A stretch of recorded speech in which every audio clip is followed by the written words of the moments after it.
नमस्कार, स्वागत है आपका सृष्टि आईएएस में। एक बार फिर मैं आप सभी के समक्ष उपस्थित हूं एक इम्पोर्टेंट टॉपिक को लेकर के।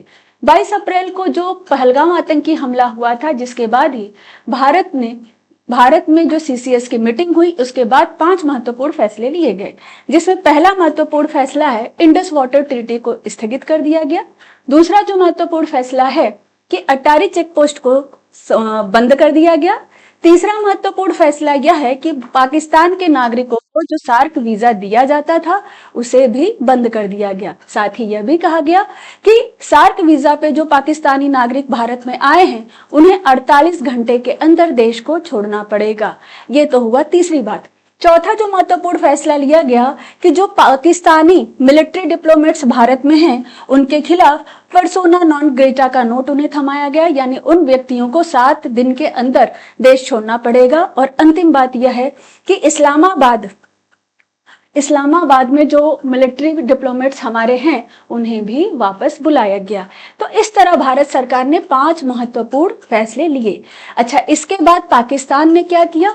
पाकिस्तान में जो प्रधानमंत्री शहबाज शरीफ हैं, उनकी अध्यक्षता में नेशनल सिक्योरिटी कमेटी का एक कमेटी बुलाई गई, जिसमें कुछ महत्वपूर्ण फैसले लिए गए। जिसमें पहला जो महत्वपूर्ण फैसला है उसमें यह कहा गया कि जो वहां के उप प्रधानमंत्री इशाक डार हैं और रक्षा मंत्री ख्वाजा आसिफ हैं, उन्होंने बताया कि जो इंडस वाटर ट्रीटी है भारत और पाकिस्तान के मध्य, यह वर्ल्ड बैंक की मध्यस्थता में हुआ है। अब ऐसे में भारत इस ट्रीटी को अकेले नहीं तोड़ सकता, इसे अकेले ही नहीं छोड़ सकता, क्योंकि इसके बीच में वर्ल्ड बैंक ने मध्यस्थता किया। ठीक है, तो इस तरह यह तो पहली बात हुई। जो दूसरी बात है कि अगर भारत ने सिंधु नदी के पानी को रोका या उसके दिशा को मोड़ने की कोशिश की तो इसे एक्ट ऑफ वॉर या जंग की तरह माना जाएगा। एक्ट ऑफ वॉर या जंग की तरह माना जाएगा, यानी युद्ध की स्थिति माना जाएगा। ऐसे में पाकिस्तान युद्ध कर सकता है। ये सीधे सीधे यहाँ पे पाकिस्तान का यह कहना है। आगे क्या कहा गया कि भारत के साथ सभी द्विपक्षीय समझौते स्थगित करने की धमकी उसने दी। इसमें शिमला समझौता भी शामिल है। और यही हमारा आज का टॉपिक है कि क्या है शिमला समझौता। अब एक बात आप समझिए कि शिमला समझौता जो 1971 का भारत पाकिस्तान के मध्य युद्ध हुआ था, जिसके बाद पूर्वी पाकिस्तान बांग्लादेश के नाम से एक नए देश के रूप में उभरा। ठीक है, तो उसी समय जो भारत पाकिस्तान का जो युद्ध हुआ था, दोनों के मध्य, इस युद्ध को शांत होने के बाद दोनों के मध्य एक समझौता हुआ जिसे शिमला समझौता के नाम से जाना जाता है, जिसमें भारत की तरफ से प्रधानमंत्री इंदिरा गांधी ने और पाकिस्तान की तरफ से जो जुल्फिकार अली भुट्टो हैं, वहां के राष्ट्रपति थे तब, जो बाद में प्रधानमंत्री बने, इन दोनों के मध्य 2 जुलाई 1972 को शिमला समझौता हुआ।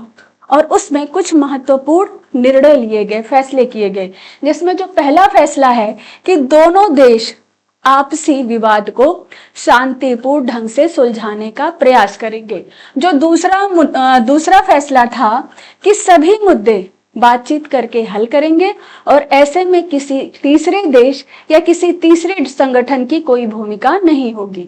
जो तीसरी बात कही गई कि जानते हैं, जब 1971 का युद्ध हुआ था तो भारत 93,000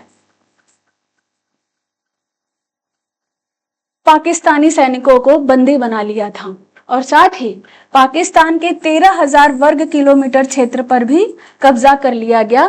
लेकिन शिमला समझौते के द्वारा यह जो क्षेत्र भारत ने जिस पे लड़ करके कब्जा किया, भारतीय सैनिकों ने लड़कर जिस क्षेत्र पे कब्जा किया, इसे भी पाकिस्तान को वापस लौटा दिया गया। और साथ ही 93,000 जो युद्धबंदी थे उन्हें भी छोड़ दिया गया। आप सोचिए उस समय 1971 के भारत पाकिस्तान के युद्ध में कितने सैनिक मारे गए। और अगर भारत सरकार यदि उस समय चाहती तो पीओके की जो समस्या है समाप्त हो सकती थी इनके बदले, 93,000 बंदियों के बदले। खैर वो एक अलग बात है। और साथ ही जो चौथी बात है कि दोनों देशों ने 1949 के युद्ध विराम रेखा को ही नए नाम से यानी एलओसी के तौर पे स्वीकार कर लिया। तो ये है शिमला समझौता। महत्वपूर्ण है, आपको जानना चाहिए। अब इसी से संबंधित हमारे 3 प्रश्न हैं, महत्वपूर्ण है। देखिए, पहला क्वेश्चन है कि शिमला समझौता भारत की किस कूटनीतिक डिप्लोमेसी नीति का उदाहरण है? गुटनिरपेक्षता, पंचशील का सिद्धांत, द्विपक्षीयता और शक्ति संतुलन नीति। कमेंट करके इसका आंसर मुझे दीजिएगा। जो सेकंड क्वेश्चन है, शिमला समझौता 1972 के तहत भारत ने लगभग 93,000 पाकिस्तानी युद्धबंदियों को रिहा करने का निर्णय लिया। इस निर्णय के संदर्भ में निम्नलिखित में से कौन सा या कौन से कथन सही ठहराए जा सकते हैं? यहाँ पे 3 स्टेटमेंट दिया गया है। फर्स्ट है, यह एक रणनीतिक स्ट्रेटेजिक कूटनीतिक डिप्लोमेटिक निर्णय था जिससे भारत को नैतिक श्रेष्ठता मिलती। दूसरा, यह निर्णय संयुक्त राष्ट्र के दबाव में लिया गया था। तीसरा, इससे पाकिस्तान पर दबाव बनाकर कश्मीर विवाद का स्थायी समाधान निकाल लिया गया था। नीचे दिए गए कूट का प्रयोग कीजिए, केवल 1, केवल 2, 3, केवल 1, 2 और 1, 2 और 3 तीनों सही है। इसका भी आंसर कमेंट करके मुझे बताइएगा। जो लास्ट क्वेश्चन है, शिमला समझौता 1972 की सबसे महत्वपूर्ण विशेषताओं में एक यह थी कि भारत और पाकिस्तान संयुक्त राष्ट्र की मध्यस्थता स्वीकारने पर सहमत हुए। बी, समझौते ने नियंत्रण रेखा यानी LOC को स्थायी अंतरराष्ट्रीय सीमा घोषित कर दिया।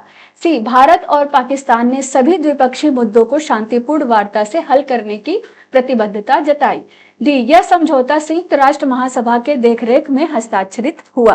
तो इस प्रकार कुल 3 क्वेश्चन हैं, इजी हैं, आसान है। इन सब का आंसर कमेंट करके मुझे बताइएगा। यदि आपको आज का सेशन अच्छा लगा हो तो लाइक कीजिएगा, शेयर करिएगा और कमेंट करिएगा। सब्सक्राइब तो जरूर कर लीजिएगा। चलिए, आज के लिए बस इतना ही।